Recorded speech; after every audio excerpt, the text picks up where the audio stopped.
केंद्र सरकार ने किस व्यक्तित्व को नीति आयोग का उपाध्यक्ष नियुक्त किया है? अशोक कुमार लाहिड़ी को किया है। सुमन के बेरी के स्थान पर अशोक कुमार लाहिड़ी को नए उपाध्यक्ष बनाया गया है। 15वें वित्त आयोग के सदस्य रह चुके हैं।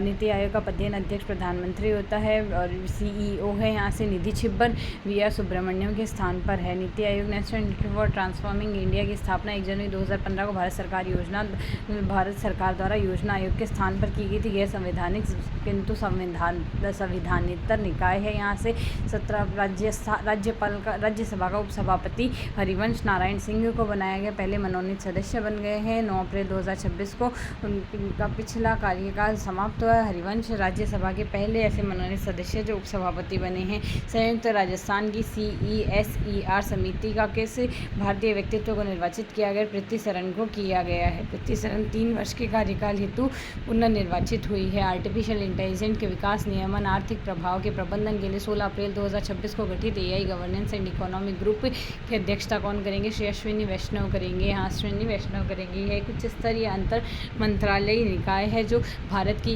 AI गवर्नेंस के विकास के समन्वय के लिए केंद्रीय संस्थागत तंत्र के रूप में कार्य करता है। समूह की अध्यक्षता इलेक्ट्रॉनिक्स एवं सूचना प्रौद्योगिकी, रेल एवं सूचना प्रसारण मंत्री श्री अश्विनी वैष्णव करेंगे। इलेक्ट्रॉनिक्स एवं सूचना प्रौद्योगिकी एवं वाणिज्य एवं उद्योग राज्य मंत्री श्री जतिन प्रसाद के उपाध्यक्ष होंगे। इसमें नीति आयोग CEO मुख्य आर्थिक सलाहकार एवं प्रशासनिक विभागों के सचिव होंगे। यहाँ से टाइम मैगजीन 2026 में 100 सबसे प्रभावशाली लोगों की सूची में AI और टेक्नोलॉजी में योगदान के लिए सुंदर पिचाई को चुना गया है। इसमें सम्राट चौधरी के बिहार के 24वें मुख्यमंत्री के रूप में इन्होंने शपथ ली है।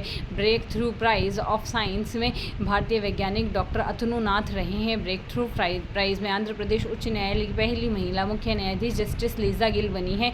और अंतर्राष्ट्रीय नवीनीकरण ऊर्जा एजेंसी IRENA ने जारी भारत ने वैश्विक नवीकरणीय ऊर्जा में स्थापित क्षमता में तीसरा रैंक हासिल किया, जिसमें पहला चीन का, दूसरा अमेरिका। चीन का 2258 गीगावाट, अमेरिका का 467 गीगावाट और भारत का 250 गीगावाट रहा है। और 24-25 की तुलना में 46% की वृद्धि दर्ज की है। 56 गीगावाट पार पवन ऊर्जा स्थापित क्षमता पहुंच गई। 2030 तक 500 गीगावाट गैर जीवाश्म ईंधन आधारित ऊर्जा हासिल करने का लक्ष्य रखा गया। राष्ट्रमंडल संघीय संघ CPA भारत क्षेत्र जोन 7 का सम्मेलन गोवा में आयोजित हुआ है। और गोवा में आयोजित PM मोदी ने देश का सबसे बड़ा लंबा ग्रीनफील्ड एक्सप्रेसवे का लोकार्पण गंगा एक्सप्रेसवे मेरठ से प्रयागराज में किया है। यह 1386 किलोमीटर लंबा 2027-28 तक पूरा होने वाला है। हरदोई उत्तर प्रदेश में उद्घाटन किया। यूपी के 12 जिलों को जोड़ता है। यह किस स्वदेशी परमाणु रिएक्टर ने सफलतापूर्वक अपनी पहली क्रिटिकलिटी हासिल की है? यह कल्पक्कम तमिलनाडु ने की है। यह फास्ट ब्रीडर रिएक्टर है जो ईंधन जलाता है उसे अधिक पैदा करता है। यह थोरियम आधारित परमाणु कार्यक्रम की आधारशिला है। आंध्र प्रदेश पुनर्गठन संशोधन अधिनियम 2026 के तहत अमरावती राज्य की आधिकारिक राजधानी अमरावती घोषित की गई है।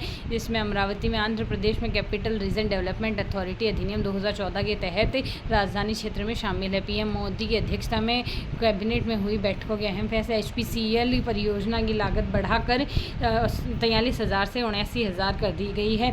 जयपुर मेट्रो के दूसरे फेज़ को मंजूरी दी गई।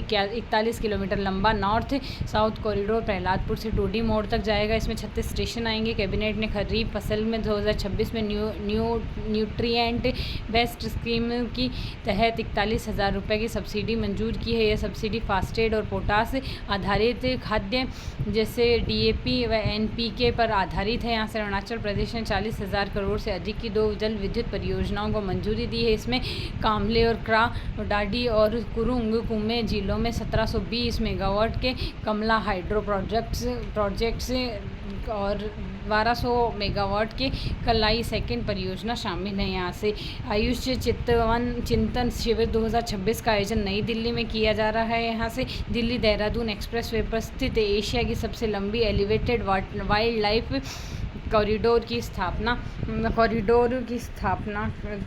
की लंबाई 12 किलोमीटर है। यह 213 किलोमीटर लंबा 6 लेन का है। इसमें 12,000 करोड़ रुपए की लागत से बना है।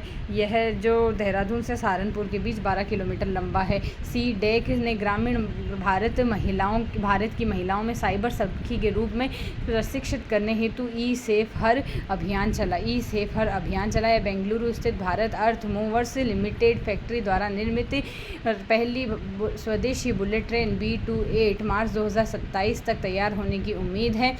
और यह सूरत से वापी के बीच 97 किलोमीटर लंबा। यह हिस्सा मुंबई अहमदाबाद बुलेट ट्रेन का प्रोजेक्ट का हिस्सा है। B28 प्रोजेक्ट के रूप में नई B235 है, B35 है यहाँ से। और देश की उन्नत 3D glass semiconductor chip packaging का शिलान्यास ओडिशा में किया गया है। पेट्रोगिव कन्वेंशन पार्क की आधारशिला सिंधु घाट लेह लद्दाख में रखी गई है। और reciprocal exchange of logistics support समझौते का आधिकारिक रूप से रूस में लागू किया गया है। चौथा सिस्टम मई 2026 को होगा यह। और इसके तहत चौथा भारत अफ्रीका फोरम शिखर सम्मेलन 28 से 31 मई को नई दिल्ली में आयोजित किया गया। 8वें राष्ट्रीय पोषण पखवाड़े में अहिल्यानगर महाराष्ट्र ने फर्स्ट रैंक हासिल किया। पुणे जिले ने दूसरा स्थान हासिल किया है। 9 से 23 अप्रैल 2026 को आयोजित किया गया। बच्चे के जीवन के पहले 6 वर्षों का मस्तिष्क का विकास इसका थीम था। यहाँ से महिला बाल विकास मंत्रालय द्वारा मिशन 2.0 के अंतर्गत किया गया है। पोषण अभियान का शुभारंभ प्रधानमंत्री द्वारा 8 मार्च 2018 को झुंझुनू जिले से किया गया था। राजस्थान ने दूसरा स्थान हासिल किया है। वहीं सप्तम पोषण पखवाड़ा में राजस्थान ने पहला स्थान हासिल किया है। अप्रैल 2026 में शेखा झील पक्षी अभ्यारण्य में भारत ने शेखा झील पक्षी अभ्यारण्य में भारत को 99वां रामसर साइट घोषित किया गया है। यह उत्तर प्रदेश में स्थित है। सर्वाधिक तमिलनाडु में है। भारत में 99, जिसमें उत्तर प्रदेश में 12 है। भारत का पहला व्यावसायिक semiconductor fabrication plant Dholera Gujarat में स्थापित किया गया। SCG गुजरात आर्थिक विशेष के तहत है यह। और 66.166 हेक्टेयर भूमि का आवंटन इसमें किया गया। सूर्य देवभूमि चैलेंज 2.0 गढ़वाल हिमालय उत्तराखंड में आयोजित किया गया। 16 से 20 अप्रैल 2026 को किया गया। दूसरा संस्करण है वाइब्रेंट विलेज प्रोग्राम के तहत है यह। CDS chief of defence staff general Anil Chauhan ने उद्घाटन किया था। 5 राज्यों में विधानसभा चुनाव, जिसमें असम, केरल, पुडुचेरी में 9 अप्रैल को, तमिलनाडु में 23 अप्रैल, पश्चिम बंगाल में 23 अप्रैल और 29 अप्रैल 2 फेज़ में होंगे। यहाँ से पश्चिम बंगाल में सबसे ज़्यादा वोटिंग और केरलम में सबसे कम वोटिंग हुई थी। 5 राज्यों में पुरुषों के मुकाबले महिलाओं ने ज़्यादा वोटिंग की है। 18